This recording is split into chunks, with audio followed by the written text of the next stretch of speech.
Might not have a whole golf course yet, but that sod still is growing.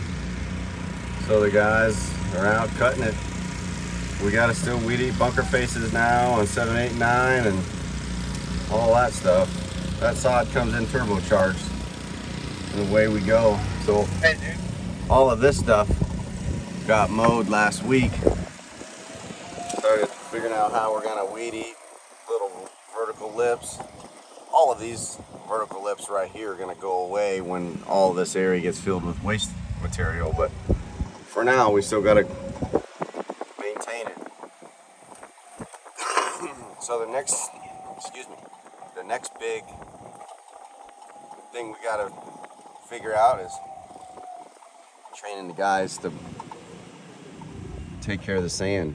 Now that we have all this bunker sand in here, we gotta start raking it and doing everything to it to keep it from getting algae and all that kind of stuff.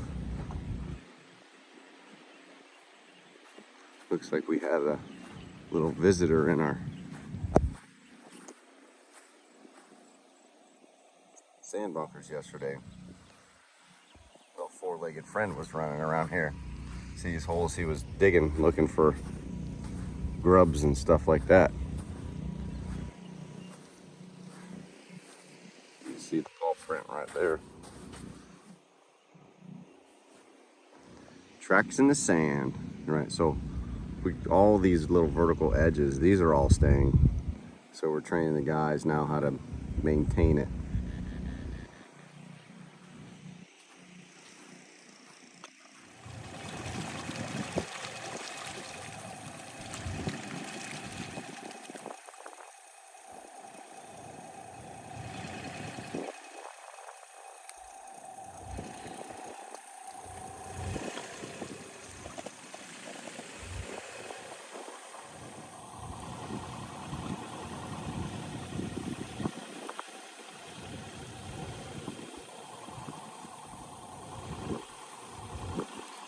Just like that, it goes under Burning Tree Drive.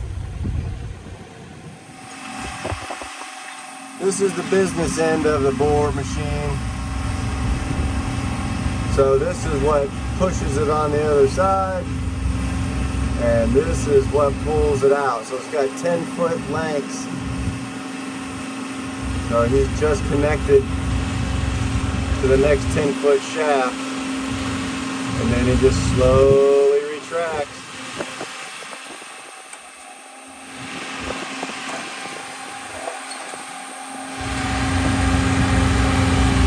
You can kind of see right here.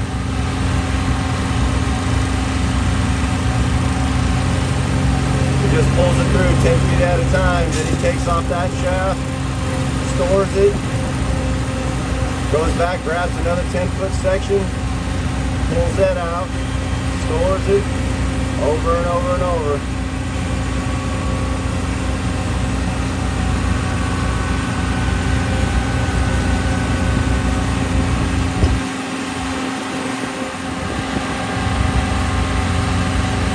Okay, you can see this side here. So Max, he just pulled 10-foot section out. Now he's uncoupling it. He's gonna grab it, store it up. There goes the machine down to go grab another 10-foot section. Threads it in, couples up. And then it starts extraction. All these tanks all over the place, that's for all the slippery mud and everything that they pump in. So when they're creating the hole, they're pumping it full of a real slippery substance like clay. You know, like that red clay up in Georgia when it gets super wet, you just can't hold on to anything with it. So a similar product that has super slippery properties to it. They pump that in the hole that they drilled, and that way when they extract it back out, it's got a real slippery path to come through. That's how they're able to get that pipe to slide through the earth. say the head is all the way out. Unthread, store the shaft, go back, grab another 10-foot section. And just like that, now you have an 8-inch main line from way over there all the way to here. Working on a little electric project. We're gonna add an ice and drink machine to that storm shelter there. So we got water there. Now we gotta add electric. So we ran that conduit sticking up right there. Goes from the old pumping station area where we have plenty of power. We ran the conduit over there. Got to get everything done first, all the underground stuff, before we start worrying about the golf course on top. But a lot of that over here. The back nine is just littered with that stuff. Got the tees on 11 laid out. This is the blue tee back here. Move back a little bit. Got all the tee pads cut in.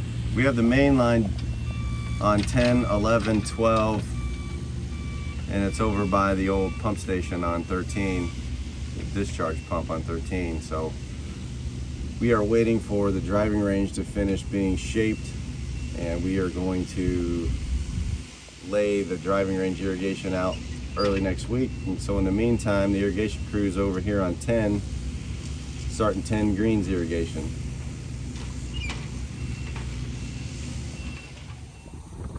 I'm standing at what used to be the door to the old pump house right next to 13 green. Pump house is gone, overhead electric is gone, and now the blue tee actually is going to rotate. Make sure I don't trip and fall on my face. It's going to be over here now. So when Drew gets here next week, we'll talk to him about how far over this way we want to build everything. That'll give us plenty of separation from 18 green, getting the tees way over. Like you can see that marker. Let me get my focus in. There it is. That marker with the little ribbon on it, that's the front of the tee. So it'll actually probably get over here like this. There's the old tee over there. That's the old well point, the well casing that went down. So instead of being way over there, the tees are going to swing way over this way. We'll have a nice straight shot out of the gate here. All of this area, all this mulch, this was all the horticultural pile we had on 10. Instead of hauling it off and spending 60,000 bucks, I brought in a forestry mulcher and we just mulched everything. It cost me $7,000 for 2 days of mulching, and we just used it to fill native areas. Nice cost savings there.